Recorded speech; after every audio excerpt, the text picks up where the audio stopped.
old accounts within IBM that haven't bought in years. Here's our technology is that you just heard. The question always comes from our customers is, how do I pay for this? How to make this affordable?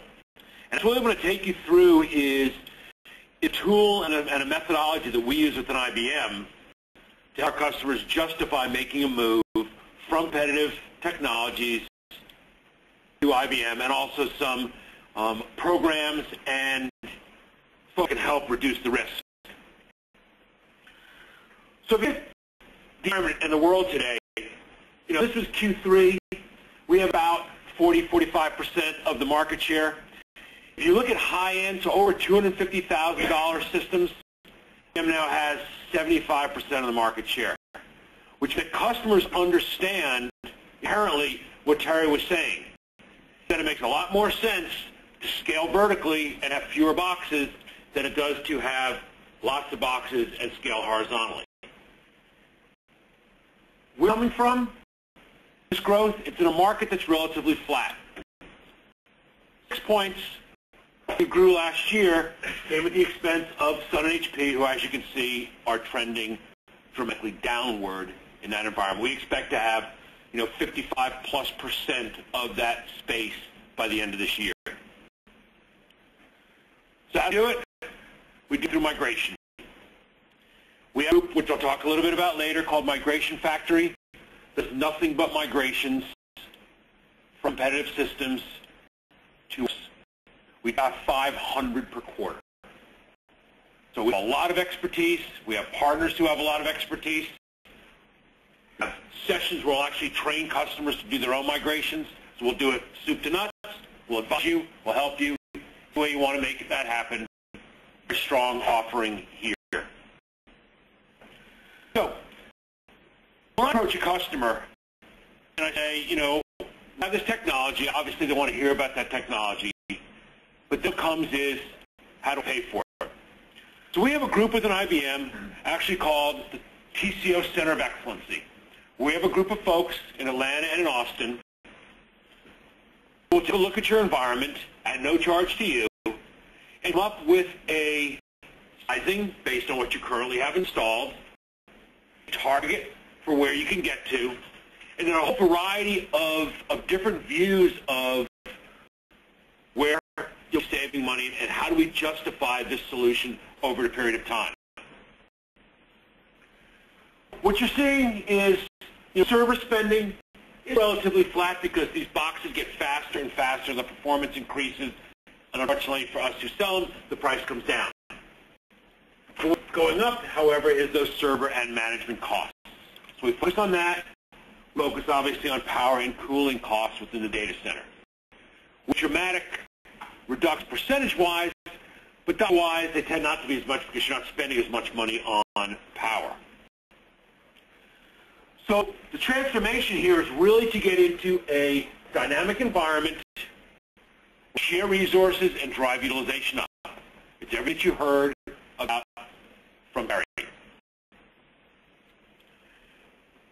Because acquisition costs are typically a very small part of the overall TCO. Now it's interesting, we just really sold TCO, total cost of ownership. With our 7, we actually have a very strong case for TA, total cost of acquisition, because of the new pricing is dramatically changing really in the marketplace from an IBM standpoint. We've made a shift in a pricing model that I've ever seen that we did going from Power 6 to Power 7, which actually makes us competitive now from a total cost of acquisition standpoint. So we look at our customers' environments, and we really look at 5 different areas, 4 different areas. We look at maintenance, hardware and software maintenance. We can save our customers, as you can see, 80 to 90%. A lot of that has to do with database licensing and database licensing maintenance, whether it's Sybase, whether it's Oracle, whether it's DB2. For support, same thing, fewer cores, less software support. In the things that I do, I tend to stay away from personnel. Number one, most of our customers run incredibly lean, so to save any people really in changing environments. And that's kind of a very sensitive side, so I like to keep that flat as we move. Heat and power, obviously, some significant savings there, and the average savings to a customer is about 70% per year. So I have a disclaimer. So this is actually a customer. They had 61 combination of HP and servers. We're going to proof of concept right there now. We're talking about we can take the workload from the 61 servers, 311 processors, and run on 3 750. That's 12U.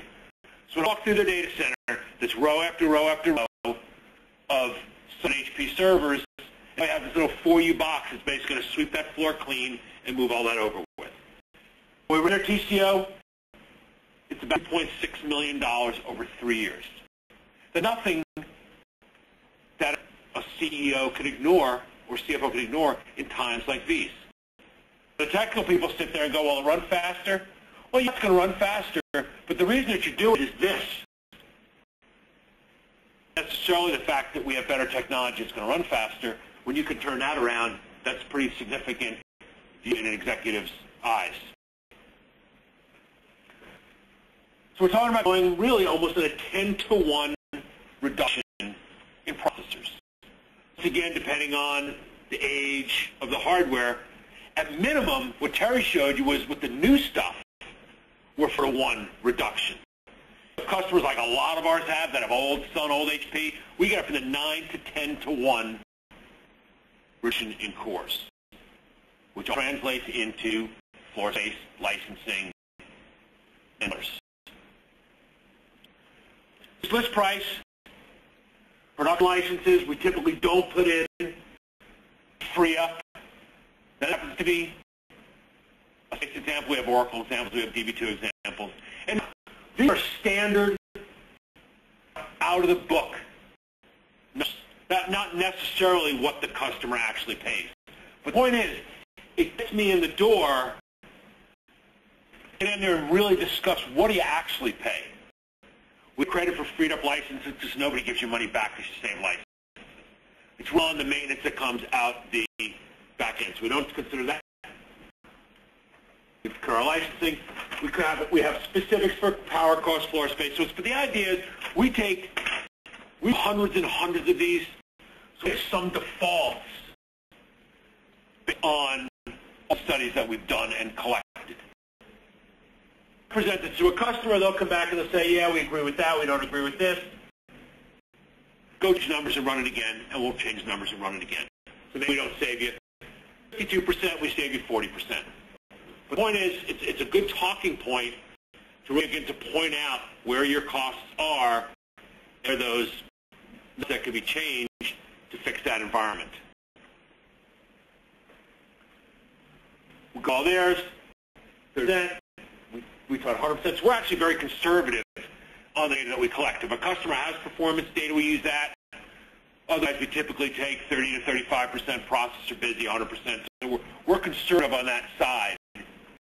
So assume that 4x7 maintenance. We'll be very comfortable running these boxes at 70%. But our target is when we drive these consolidations. So all those systems that are out there, you can see how many cores they run on, and then we move them and say, okay, here's how you stack them up onto those current systems.